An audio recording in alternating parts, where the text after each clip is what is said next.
Welcome to This Week in General Chemistry Laboratory. This week we're going to be utilizing a bomb calorimeter, a classical tool in chemistry laboratories, and the instrument's used to measure the amount of energy in chemicals through combustion reactions. And so this week you're going to learn how to standardize the instrument. We're going to be using benzoic acid as our standard. It has a known heat of combustion, and so the instrument will take a combustion run from a 1 gram sample and use that to calibrate to look at other samples. And so then we're going to do a second experiment where we look at a molecule called naphthalene. And naphthalene is an interesting molecule because it's a ring structure that is aromatic, and normally the bomb calorimeter would use 1 gram samples, but the naphthalene has a much higher heat of combustion, and so we have to reduce the sample size to 0.8 or less grams, otherwise it overloads the instrument. The heat gain is larger than what the instrument is capable of doing. So you're going to run a little bit smaller sample of naphthalene. And then the last part of the experiment is we're going to actually do food products. And so we can do M&Ms or Lifesavers or Cheerios or some sort of food product.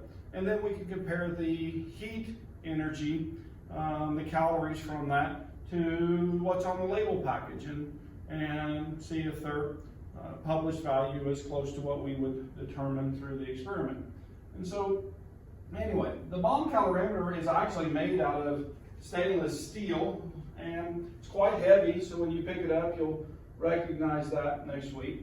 But if you're looking at this, then this steel case is actually sealed to the atmosphere, and there's a way to put gas in here. We're going to be putting oxygen in there for the combustion, and so we'll also have 2 electrodes that are here, and then we'll take and put a fuse between the 2 electrodes. Those fuses are 10 centimeters long, and then when we apply a voltage to that, the fuse heats up to the point of combustion, burns in 2, and you'll have some fuse remaining. And so that fuse remaining actually becomes important because the fuse itself produces heat.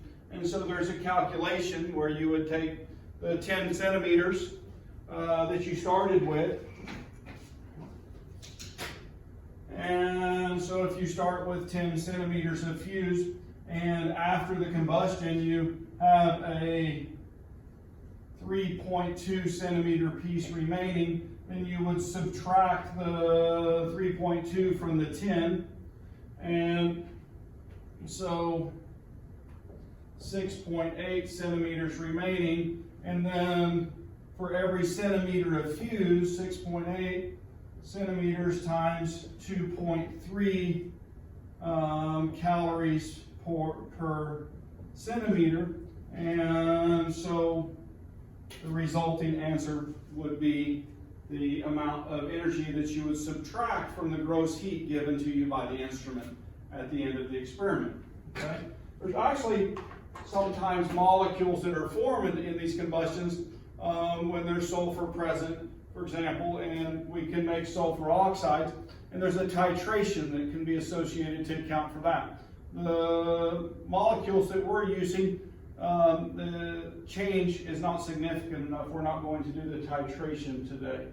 And so anyway, so that bomb calorimeter, as I said, the fuse was put in, we put our sample into the sample container, and we had put our gas in, so then we take this body with sample, fuse, and everything, and we place that into the bomb calorimeter. And so this is that sample pot, and it goes into a bath of water. The normal volume of water is 2,000 milliliters, or 2 liters.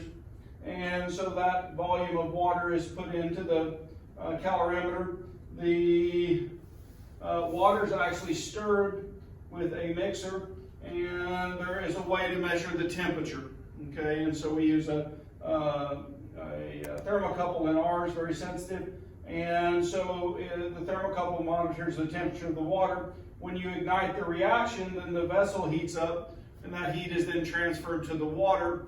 And if you'll remember, we can find the heat and the change in the water from Q equals MC delta T, where the heat Q is equal to the mass times the specific heat times the delta T. So if we know the temperature change in the water and we know the specific heat of the water, and we have 2,000 grams of water, then from that we can get the heat change in the water, and the heat change in the water is of opposite sign. It's the magnitude of the heat lost from the reaction itself. And so the calorimeter is able to measure that and measure it very accurately.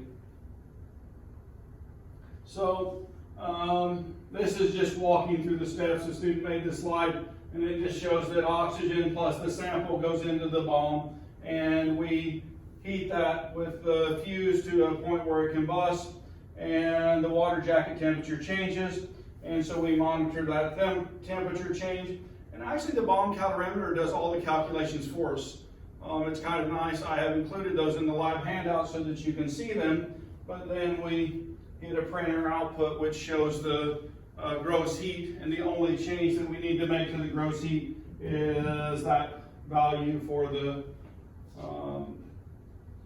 fuse. So the chemical reactions we're going to look at, if we're looking at benzoic acid, this is its formula, and it reacts with 15.5 oxygens to make 7 CO2s and 2 waters. The naphthalene under a similar reaction takes 1 naphthalene to 12 oxygens to get 10 CO2s and 4 waters. And our food product, that will vary, so we don't know. Number one, the food product will have both fat and carbohydrates in them, depending on what they are. The Lifesavers would be all carbohydrates, but the M&Ms would have both, and so on. And so if you're looking at those that would vary, we're going to put in that oxygen, and the 2 products are going to be CO2 water in varying stoichiometric ratios. But we don't have to worry about the mass balance of this as much as we are looking at the energy change, the Q. And if we go on one step farther, if you guys will remember that under constant pressure, then Q equals the enthalpy of the system. So we're going to determine the calories by bomb calorimetry and test samples, and then we're going to compare them to known values. That's really our goal today. And I have a data table set up. I have actually extra data from past years that should correspond to what we're getting today. And so we'll do that and have fun. No eating of these samples. Many of them are so old that you wouldn't want to eat them anyway. And safety classes, and any chemical like naphthalene needs to be handled appropriately with good laboratory technique. So that's all I've got for you today. It's a short lab lecture, and I'm looking forward to seeing you in lab, and we'll do a little bomb calorimetry. Have a great day.